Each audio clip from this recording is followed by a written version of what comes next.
Hello and welcome back to Coin Lady channel.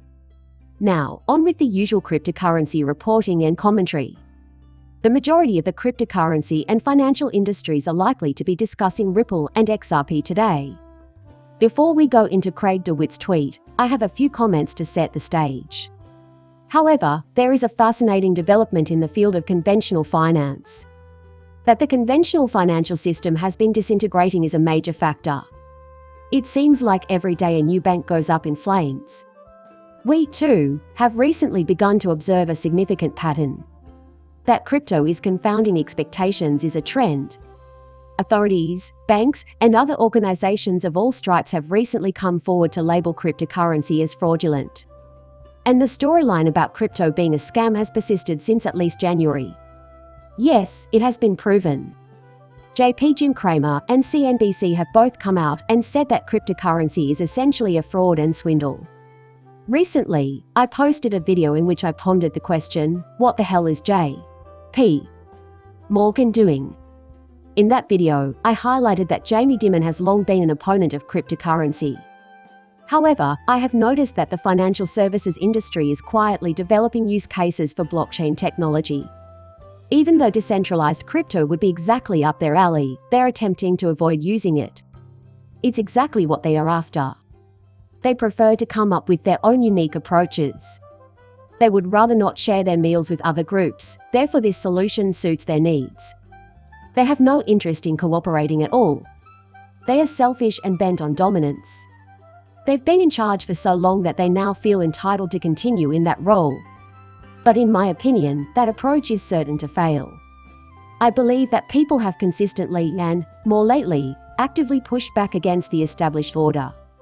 And I believe that's really positive for crypto this year as well, because I do think we'll start to see a lot more banks collapses happening, as I've indicated many times on this channel. However, it is clear that faith in fractional reserve banking is eroding once again. Gold was nationalized by the United States government in 1933 for security reasons. Gold cost $29. The U.S. government launches an assault on crypto in 2023. The current price of Bitcoin is $29K. It's amazing to observe how the times have changed, but I've always stated that history rhymes, not repeats, so I don't expect the US government to seize Bitcoin anytime soon. History appears to be repeating itself. Moreover, I believe that the United States government is playing a losing game by targeting crypto and attempting to fight back against it. Over here, we also get commentary from Robert F. Kennedy Jr. So, I have been following many of Robert Kennedy's tweets myself. And I find his perspective on cryptocurrency incredibly intriguing because it's so different from what I've read elsewhere. And we do regard Bitcoin and other crypto technologies, along with other cryptocurrencies, as a big innovation engine. The US government's efforts to stifle innovation in the sector are misguided. The 30% mining tax that Biden has proposed is a terrible idea. This makes sense, then. The importance of conserving energy is real, if exaggerated. Yet no one is advocating for a ban on video games, which require roughly the same amount of energy as Bitcoin mining. To silence anything that challenges entrenched power structures, the environmental argument is used selectively. I've been arguing this point for a while on this channel, saying things like, listen, they are trying to suppress and attack anything that threatens their power structures around the financial system, and I'm very excited for this to actually become, a main thing that people are talking about. They'd rather just pay for it themselves. They need to feel secure in the knowledge that they are in charge. This is indeed the case. In order to curb illicit usage of cryptocurrencies, some have called for strict regulation. However, lawbreakers aren't the only ones who value secrecy. Regular individuals and political opponents alike. By maintaining hegemony over the financial system, governments are able to harass their enemies and stifle opposition. Cash and crypto are necessary to secure liberty until we can rebuild trust in government.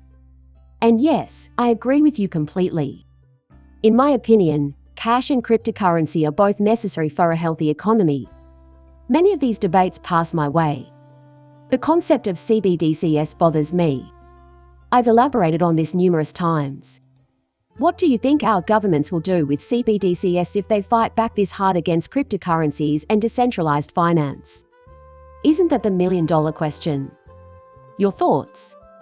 A healthy ecosystem is one that has a wide variety of life forms within it. Our economy will be more robust if there is not just one currency but a whole ecosystem of them. The current events have shown the inherent weakness of our highly centralized system. And yeah, I really like this perspective.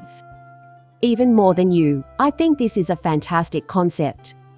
Honestly, I feel like more people should speak up like this.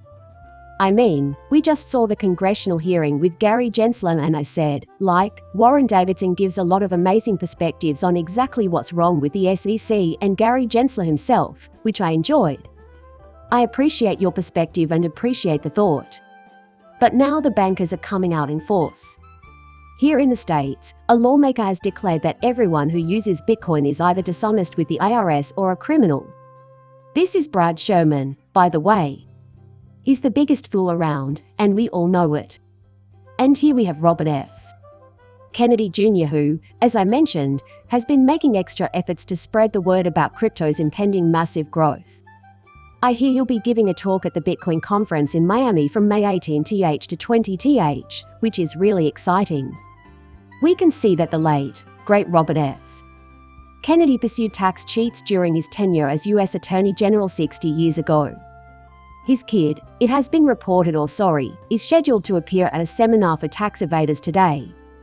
Many times on this channel, I've discussed Brad Sherman. If you step back and examine this individual from a vantage point such as, the cause for which he's fighting is quite apparent. He's in it to defend the bankers. Even with the SEC and Gary Gensler and a lot of these individuals that come out and call, crypto this, that, whatever, that's precisely what I've talked about. Donors to his 2020 campaign are represented here, for example. These are, after all, prestigious institutions and corporations who regularly transact with these banks. Looking at these donors, I can't help but question how much of the campaign's funds truly made it into his pocket. This, it seems to me, is the crux of our national predicament. The United States was founded on the false premise that, yes, it is the land of the free. Opportunity abounds in this land. Nothing of that remains. The very second we had it alive, it passed away. These individuals wield significant influence over the populace. The people who work for the bankers are the foundation upon which the entire country collapses, in my opinion. These issues of avarice and dominance have already been discussed. When you combine those two with business attire, chaos ensues. Yes, the land of the free is no more. The land of possibility is no longer available. The rich are getting richer at the expense of regular people like you and me. In the United States, this is a major issue. But we'll meet up over here very soon. Maybe. We'd love to catch the SEC this year. Be held responsible for not only what they do, but everything they do related to cryptocurrency. As we see it, this is a major development. To think otherwise would be naive. Within 10 days, a US judge mandated the SEC must reply to Coinbase's complaints. This is a really big deal, you guys. Really looking forward to this. However, the SEC has been given 10 days to reply to Coinbase's charges after an order from a US court. Last week, Coinbase complained to the SEC about the lack of clarity in cryptocurrency regulations for US businesses. This is a huge deal, as it has the potential to revolutionize the crypto industry. And I've talked about how rules have the potential to alter this entire area. However, we do see that a US court has ordered the US SEC to reply to a lawsuit made by Coinbase, a cryptocurrency exchange, about the agency's application of securities laws to digital assets. The SEC has 10 days to respond to the court's Wednesday submission, according to the Third Circuit Court of Appeals.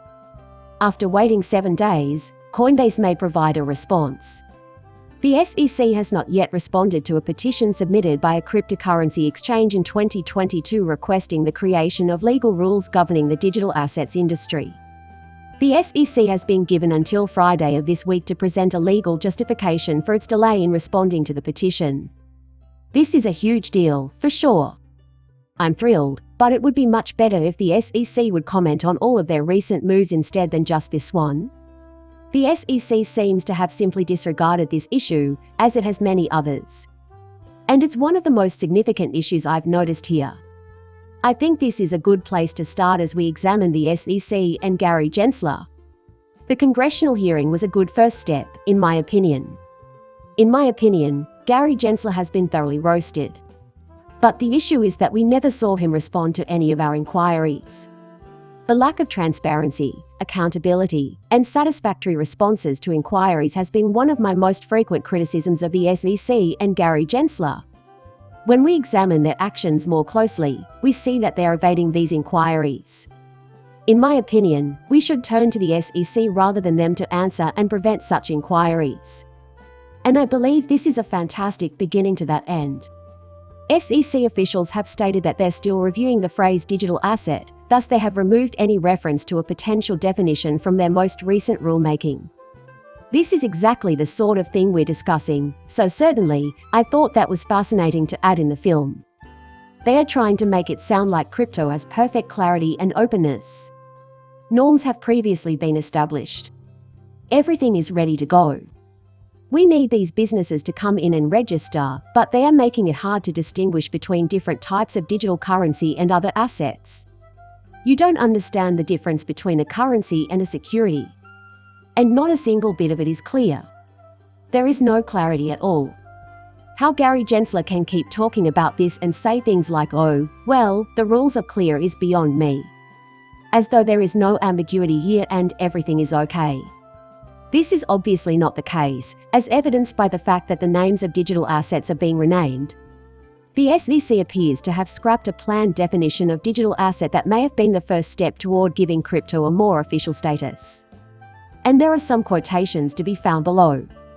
Commission members and staff are still deliberating on whether or not to officially incorporate digital assets as a part of the position. The planet Diffie can be seen below us. Since crypto issues have played such a significant part in the agency's enforcement actions and ongoing role proposals, it is safe to assume that they will continue to receive serious consideration. Despite the regulator's decision to back down on this issue last month, it has effectively reversed course by reopening a proposed rule that would have redefined the term exchange to include decentralized finance. Just like this is exactly what I mean. Like, constantly going back and forth. Right. You can count on something, at least. Okay, good. This is a different issue. Or, as they put it, there's only one. Okay, so let's assume another incident like this must end immediately. We can't have the SEC, a government entity, wavering on this issue at such an early stage. Class of assets. This is a relatively new asset class, but it has the potential to grow to be worth $100 trillion or more in the future. I don't think it will happen overnight, but I do anticipate crypto to become a major industry. The catch is that we need effective rules in place. A government agency that can't make up its mind must be avoided at all costs. This is why I believe Congress ought to intervene to ensure that the SEC and Gary Gensler not only respond to these hard-hitting questions, but also propose solutions. They are functioning as intended. As an agency, they have done almost nothing up to this point, so it's good to see that they are now putting in some effort. There is no productivity at all. There are still no rules or guidelines in place for this entire asset class. There are no guidelines to adhere to. You can't just walk in and sign up. The only thing happening is people coming in and being attacked. They are checking out the joint and getting a feel for it. And then, okay, they have the tools to pursue these endeavors. This is a serious issue. Finally, I wish you all a good time watching this video. Please like and subscribe my channel. See you later, bye.